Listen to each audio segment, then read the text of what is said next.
श्री स्वामी समर्थ. तुम्हा सर्वांचं आपल्या चॅनलमध्ये मनापासून स्वागत आहे. आज मी तुमच्यासोबत शेअर करणार आहे की संतान प्राप्ती ची सेवा करत असताना बायका कोणत्या चुका करतात, ज्यामुळे त्यांना संतान प्राप्ती होत नाही किंवा त्या सेवेमध्ये खूप अडथळा येतात. त्यांचं जे सुख आहे त्यांच्या पदरापाशी येऊन चाललं जातं किंवा गर्भपात होतात. असे भरपूर काही कारणं आहेत ज्याचे जे आज मी तुम्हाला रिझन सांगणार आहे, जे आपल्याच हातून होतात. बऱ्याचशा स्त्रिया काय करतात, की संतान प्राप्तीसाठी सेवा घेतात, केंद्रातून असो, मठातून असो आणि सेवा करायला सुरुवात करतात. पण ती सेवा करताना त्या एवढी मोठी चूक ही कशी करू शकतात? आपण एखाद्या देवाबद्दल कृतज्ञता व्यक्त करतो आहे किंवा सेवा घेतो आहे, तर ती पूर्ण विश्वासाने करत नाही. आता मी माझा व्हिडिओ शेअर केला होता, की मी कोणकोणत्या सेवा केल्या. त्यामध्ये मला इन्स्टाला भरपूर मेसेज आलेत, की "ताई ही सेवा करायची का?" तर मी सांगितलं, "तुमची इच्छा असेल तर तुम्ही ही सेवा करू शकतात."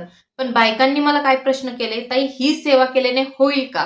अहो, तुम्ही सेवा घेतानाच एवढे निगेटिव्ह थॉट करताय आणि पहिली गोष्ट तर हा सरासर स्वामींवर अविश्वास दाखवणं आहे.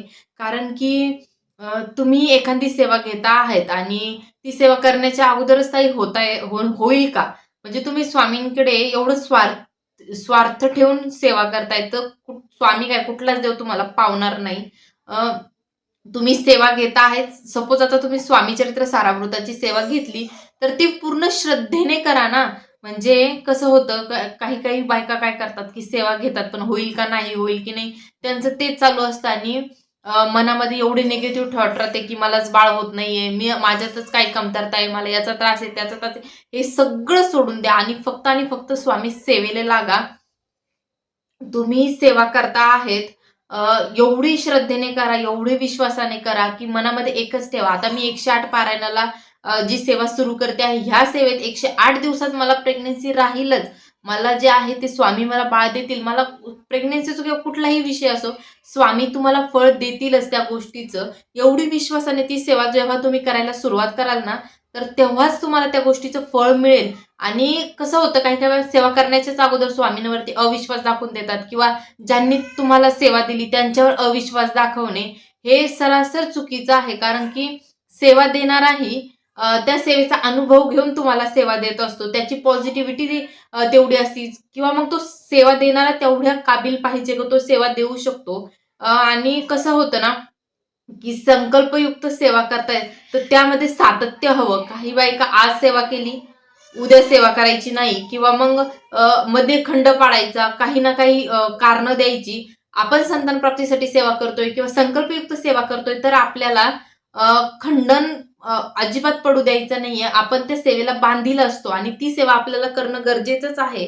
हा थॉट मनामध्ये ठेवा आणि काही बायका सेवा करताना आज सेवा 10 वाजता केली, तर उद्या संध्याकाळी 12 वाजता किंवा उद्या संध्याकाळी 6ला, दुपारी कधीही सेवा करा.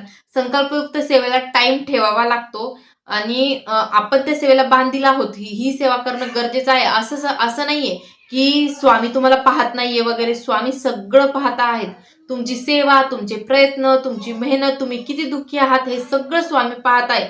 फक्त एवढं आहे, की आपल्याला सेवा मन लावून करायची आहे, सकारात्मकतेने, पॉझिटिव्हिटीने करायची आहे आणि मनामध्ये एवढंच ठेवा, स्वामी मी ही सेवा करते आहे ना, मला 100% 101% प्रेग्नन्सी राहणार आहे फक्त तुमच्या सेवेमुळे. आणि ही जर तुम्ही पॉझिटिव्हिटी ठेवली, तर आयुष्यात कोणतीच गोष्ट अशक्य नाहीये. स्वामी तुम्हाला एक काय भरपूर तुम्हाला जितके हवे तितके बाळ देतील. फक्त तुमचा विश्वास हवा आहे, तुमची सेवा करण्याचे सातत्य हवंय. फक्त एवढं आहे, की मी ज्या ह्या गोष्टी सांगितल्या त्या संतान प्राप्तीच्या सेवेमध्ये करू नका. स्वामींवरती अविश्वास दाखवू नका. सेवेत खंड पाडू देऊ नका आणि तुमची सेवा सातत्याने करत राहा. जेवढी होईल तेवढी प्रामाणिकपणे सेवा करा आणि जी तुम्हाला सेवा दिली आहे ती सगळे नियम पाळूनच करा. काही महिला नियम पाळत नाही आणि मग नंतर म्हणतात, की आम्ही भरपूर सेवा केली पण स्वामींनी आम्हाला त्या सेवेचं फळ दिलं नाही. असं नाहीये. तुम्ही नियमांना धरून सेवा करा. मला हा नियम पाळला जात नाहीये किंवा तो नियम पाळला जात नाहीये, असं काहीच नाहीये. तुम्हाला नियम पाळूनच सेवा करणं आहे. तेव्हाच तुम्हाला कुठेतरी स्वामी प्रचिती देतील. तर नियमांना बांधून सेवा करा आणि ज्या ह्या गोष्टी आहेत त्या धरून सेवा करा. अविश्वास कुठे स्वामींना दाखवू नका. स्वामींवर पूर्ण विश्वास ठेवून सकारात्मकतेने ह्या सेवेला सुरुवात करा. स्वामी नक्कीच तुम्हाला फळ देतील. तर कमेंटमध्ये श्री स्वामी समर्थ लिहायला विसरू नका, कारण की हाही एक आपला जप होऊन जातो. व्हिडिओ आवडला असेल तर नक्की लाईक शेअर सबस्क्राईब करा. श्री स्वामी समर्थ. सेवा करा, सेवे